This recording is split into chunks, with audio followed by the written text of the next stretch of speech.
warahmatullahi wabarakatuh. Sebelumnya mohon izin Pak Fadli, izin untuk mengucapkan selamat datang di podcast saya Taruni Dewasa Evi Juvia NIT 2020-42-12 Prodi MTP 3. Nah, pada podcast kali ini saya tidak sendiri. Jadi kali ini saya akan ditemani oleh adik tingkat saya. Silahkan adik bisa bergabung di sini. Silahkan boleh memperkenalkan diri. Izin Pak Fadli, izin memperkenalkan diri.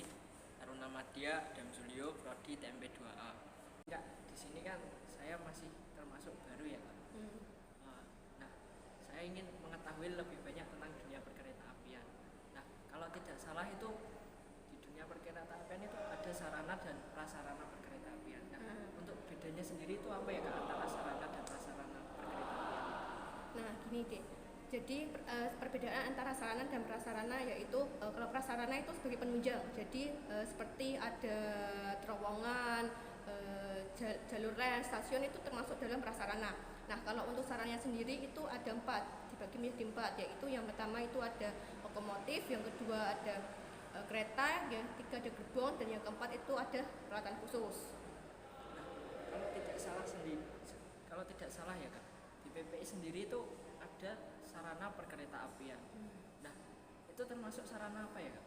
Nah, yang ada di PPI itu ada namanya kereta inspeksi atau KAIS. Nah, KAIS itu termasuk dalam peralatan khusus. Nah, Berarti kan di sarana di PPI itu kan termasuk peralatan khusus ya, Kak?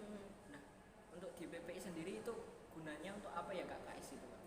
Jadi KAIS itu di PPI berfungsi untuk sebagai sarana latih bagi taruna-taruni Politeknik Perkereta-apian Indonesia Madiun. Jadi kita itu sebagai taruna-taruni itu tahu bagaimana sih cara menghidupkan kereta, bagaimana cara menjalankan kereta, dan juga bagaimana cara mematikan kereta itu sendiri. Untuk spesifikasi KAIS di PPI sendiri itu bagaimana ya, Kak? Untuk apa? Pemesinan atau bagaimana? Nah, jadi KAIS itu sendiri terdapat dari 2 meja pelayanan, juga ada 2 engine. Nah, jadi di meja pelayanan itu ada buat engine 1, engine 2. Jadi dua-duanya itu nggak bisa langsung dioperasikan secara bersamaan. Jadinya itu harus salah satunya saja. Jadi kalau kan ada 2 meja pelayanan, jadi yang dipilih itu satu aja atau yang kedua aja. Jadi tidak bisa digunakan secara bersama.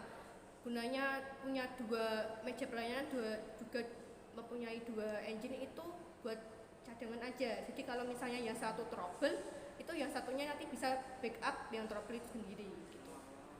Tak kira bisa langsung dua-duanya. Nggak bisa, jadi harus salah satu aja gitu ya. Kalau dua-duanya kan nanti rebutan, Kak. Nah, rebutan nanti malah gak jalan KIC, bener tau?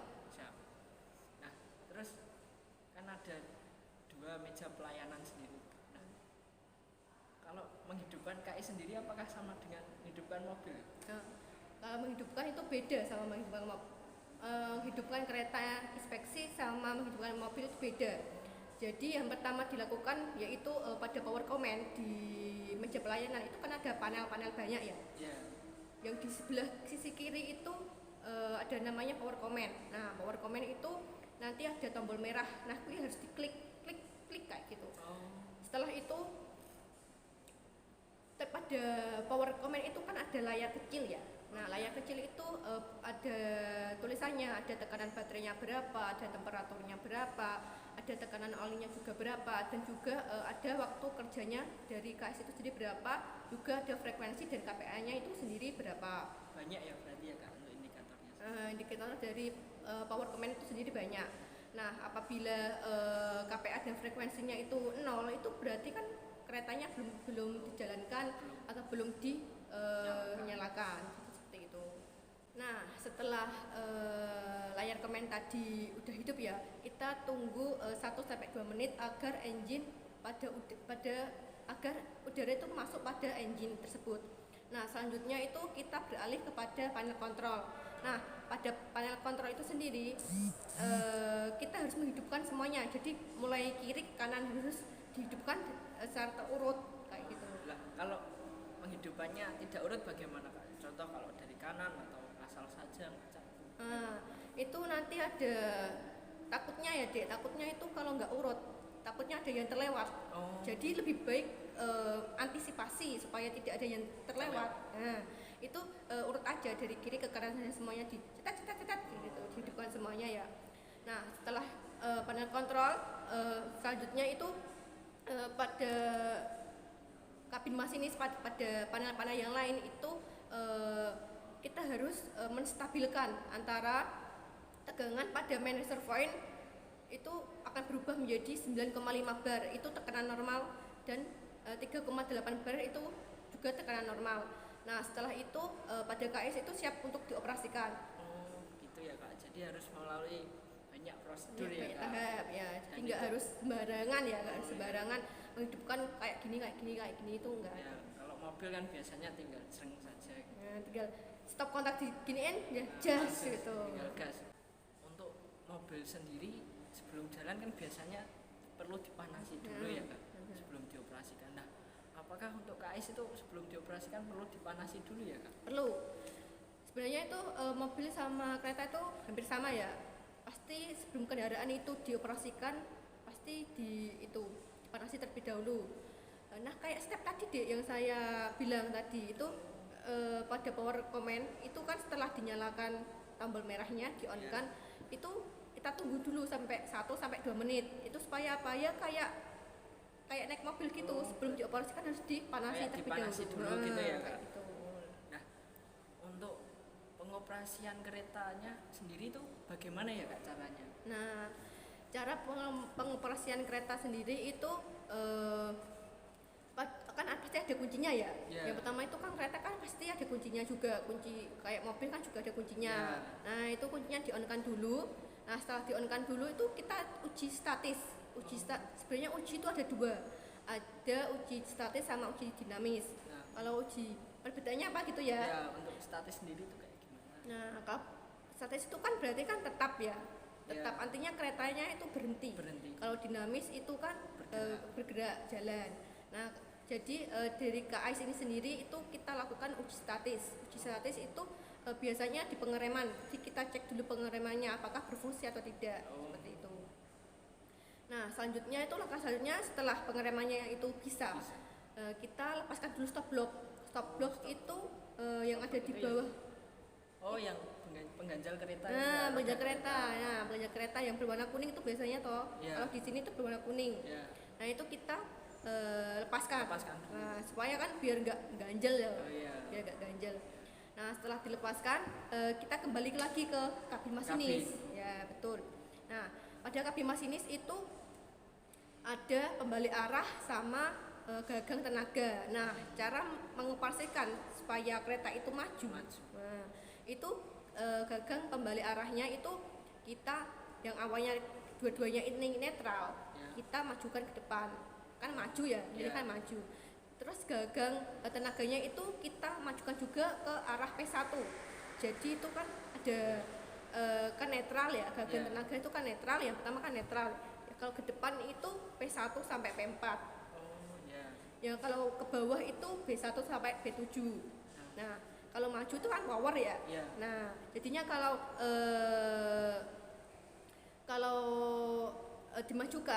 dimajukan jadinya yang gagang tenaga itu juga dimajukan perlahan-lahan. Jadi mulai P1 kan pelan-pelan. Ya, harus surut ya Kak. Pelan-pelan nanti kan pasti ada sembahyang juga ya, sembahyang persinyalan juga di depan. Nah, itu kalau nanti dipercepat lagi juga bisa. Jadi kan bisa P2, P3 sampai P4. Oh, berarti semakin besar P-nya, P angka sekian itu berarti semakin cepat ya tenaganya dari kereta itu sendiri. Nah, untuk yang B sendiri itu buat apa ya?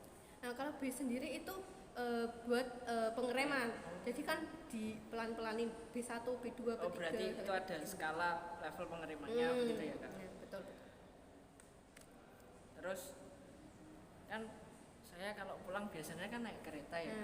Nah, setiap di perjalanan itu saya mendengar kayak ada suara dejitan. Nah, ada suara berdejit. Nah, itu suara yang ditimbulkan dari apa ya Kak? Pada kereta itu kalau ada suara melengking ya, melengking berdejit, itu penyebabnya itu gesekan antara roda dengan rel gongsol atau rel paksa. Nah, tadi kan sudah dijelaskan ya Kak, beberapa langkah-langkah untuk menghidupkan, pengoperasian. Nah, untuk cara untuk cara mematikan KX sendiri itu bagaimana ya? Nah, cara mematikan KX itu ada beberapa tahap. Nah, yang pertama itu kita menuju ke panel kontrol. Tadi kan cara menghidupkannya itu dari arah kiri ke kanan. Nah, kalau sekarang cara mematikannya itu berlawanan, jadi dari arah ke kanan ke kiri, harus berurut juga supaya tidak ada yang terlewat. Setelah itu kita ke meja kabin masinis. Nah, itu engine-nya kita matikan. Di power command-nya itu tombol merahnya itu kita matikan. Jadinya semua engine-nya sudah mati ya, itu sudah mati semuanya. Nah, setelah itu kita turun ke bawah, masang stop block. Stop block yang kuning itu ya Kak, yang biasa di PPI. Nah, itu kan gunanya untuk mengganjal ya, supaya kereta itu tidak maju mundur. Iya, untuk tidak jalan sendiri. Jadinya itu kita pasang stop block dulu. Nah, setelah semuanya udah mati, mesinnya udah mati, udah dikasih stop blocknya juga udah dipasang, kita cek jendela-jendelanya apakah udah tertutup atau belum. Kita cek dulu, ditutup semuanya dulu. Setelah itu pintunya juga jangan lupa dikunci. Nah, setelah pintunya dikunci, kita cek bensinnya dulu. Nah, kita harus cek bensinnya dulu itu supaya apa? Agar nanti kalau kereta itu dioperasikan itu sudah siap, jadinya tidak perlu ngisi bensin lagi. Jadinya kalau kurang ya kita langsung isi ya Kak. Nanti ketika mau dijalankan tinggal langsung jalan, langsung isi bensin dulu. Gitu. Jadi biar kalau sudah siap ya, kalau bensinnya udah penuh ya kita tinggal jalan. Jadi nggak usah ngisi-ngisi terus. Nggak nunggu lama. Nah, setelah kita cek isi bensin, yang terakhir itu udara di kompresor itu harus dibuang. Berarti udara untuk pengereman itu ya Kak? Jadi pengereman itu harus dibuang. Jadi begitu ya Kak, langkah-langkah untuk pengoperasian kereta itu sendiri. Saya jadi tahu lebih banyak dan semoga itu ya lebih bermanfaat untuk kita dan menambah pengetahuan saya sebagai yang masih baru di sinilah dalam dunia perkereta apian. Saya juga mengucapkan terima kasih banyak ya Dek, terima kasih sudah join, sudah ikut sharing-sharing di podcast saya kesempatan ini. Siap Kak, izin untuk kembali ya Kak. Boleh silakan. Terima kasih banyak ya Dek. Ya, terima kasih juga Kak. Semoga bermanfaat juga. Amin. Ya. Siap. Demikian Pak Fadli atas podcast saya pada kesempatan kali ini. Kurang lebihnya mohon maaf. Assalamualaikum warahmatullahi wabarakatuh.